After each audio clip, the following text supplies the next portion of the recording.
Hi friends, വളരെ പെട്ടെന്ന് തന്നെ ഉണ്ടാക്കാൻ പറ്റുന്ന ഒരു ബീൻസ് തോരനാണ് ഇന്നിവിടെ കാണിക്കുന്നത്. വളരെ ഹെൽത്തിയും ടേസ്റ്റിയുമാണിത്. അപ്പോൾ ഇതെങ്ങനെ ഉണ്ടാക്കാമെന്ന് നമുക്ക് നോക്കാം. അതിനായിട്ട് ഞാൻ എടുത്തിരിക്കുന്നത് ബീൻസാണ്. നല്ലതുപോലെ കഴുകി വൃത്തിയാക്കിയതിന് ശേഷം ഇതിന് രണ്ട് സൈഡിലും കാണുന്ന നാരുകളൊക്കെ മാറ്റി ചെറുതായിട്ട് അരിഞ്ഞെടുക്കുക.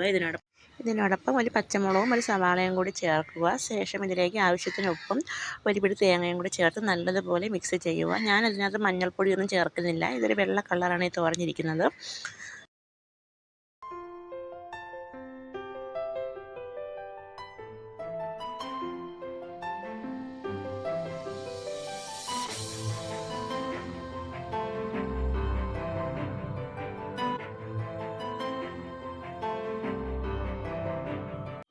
ബീൻസ് എങ്ങനെ പാകം ചെയ്യാമെന്ന് നോക്കാം. അതിനായിട്ട് ഞാൻ എടുത്തിരിക്കുന്നത് മൺചട്ടിയാണ്. മൺചട്ടി നല്ലതുപോലെ ചൂടായതിന് ശേഷം ഇതിലേക്ക് വെളിച്ചെണ്ണ ഒഴിക്കുക. ശേഷം കടുവും കറിവേപ്പിലയും ഇട്ട് പൊട്ടിക്കുക.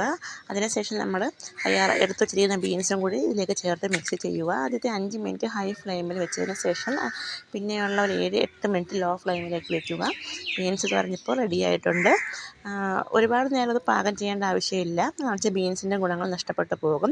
അപ്പോൾ ഈ രീതിയിൽ എല്ലാവരും ട്രൈ ചെയ്ത് നോക്കുക. അഭിപ്രായം പറയുക കമൻസിലൂടെ.